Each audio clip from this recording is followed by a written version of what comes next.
आज मैं श्रीमद् भागवत महापुराण के 18वां अध्याय तृतीय स्कंद हिरण्याक्ष के साथ वराह भगवान का युद्ध पढ़ने जा रही हूँ।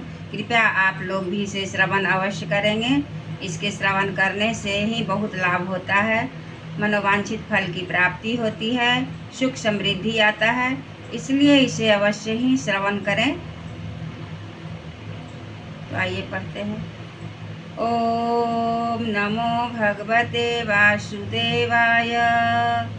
ओम नमो भगवते वासुदेवाय। ओम नमो भगवते वासुदेवाय। ओम नमो भगवते वासुदेवाय। ओम नमो भगवते वासुदेवाय।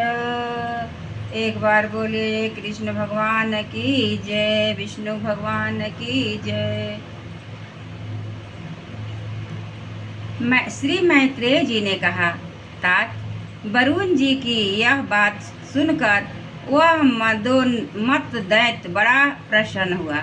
उसने उनके इस कथन पर कि तू उनके हाथ से मारा जाएगा कुछ भी ध्यान नहीं दिया और चट नारद जी से श्री हरि का पता लगाकर रसातल में पहुंच गया।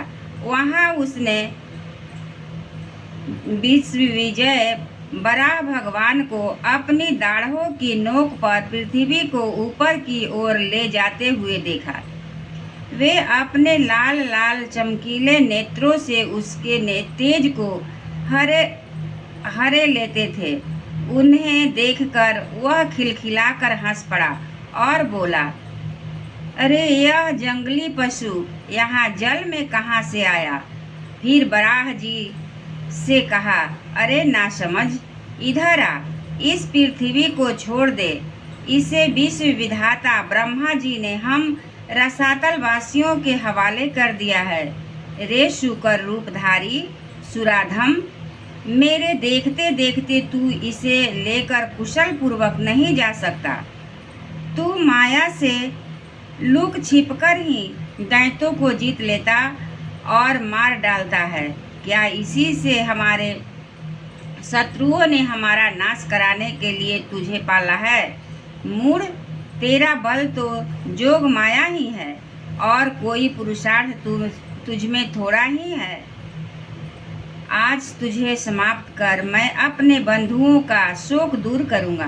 जब मेरे हाथ से छूटी हुई गदा के प्रहार से सिर फट जाने के कारण तू मर जाएगा, तब तेरी आराधना करने वाले जो देवता और ऋषि हैं, वे सब भी जड़ कटे हुए वृक्षों की भांति स्वयं ही नष्ट हो जाएंगे।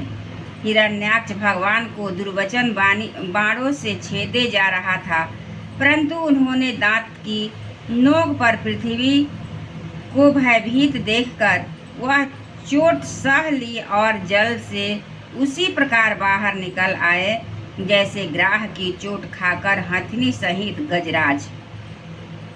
जब उसकी चुनौती का कोई उत्तर न देकर वे जल से बाहर आने लगे, तब ग्राह जैसे गज का पीछा करता है, उसी प्रकार पीले केश और तीखों दाढ़ों वाले इस दैत्य ने उनका पीछा किया और वज्र के समान कड़क कर वह कहने लगा, तुझे भागने में लज्जा नहीं आती?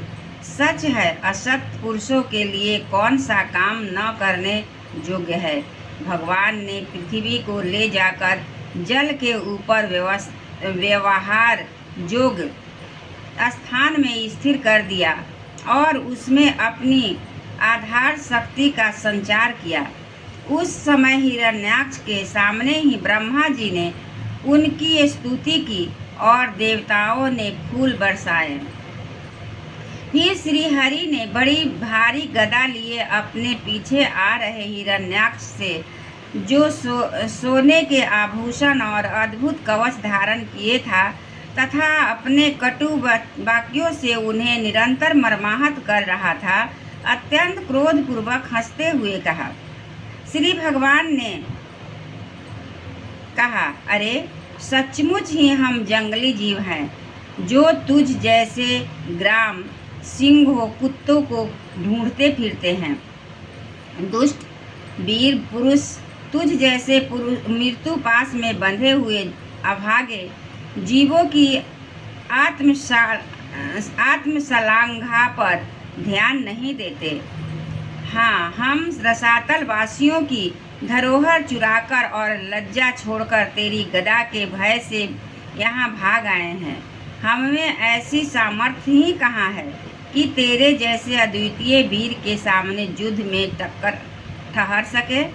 फिर भी हम जैसे तैसे तेरे सामने खड़े हैं। तुझ जैसे बलवानों से बैर बांधकर हम जा भी कहाँ सकते हैं।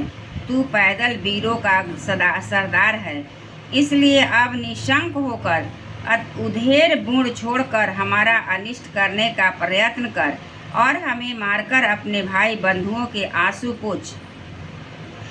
अब इसमें देर ना कर। जो अपनी प्रतिज्ञा का पालन नहीं करता वह असभ्य है, भले आदमियों में बैठने लायक नहीं है। मैत्रेय जी कहते हैं, विदुर जी, जब भगवान ने रोष में उस दैत्य का इस प्रकार खूब उपहास किया, तिरस्कार किया, तब वह पकड़कर खिलाए जाते हुए सांप के समान क्रोध से तिलमिला उठा।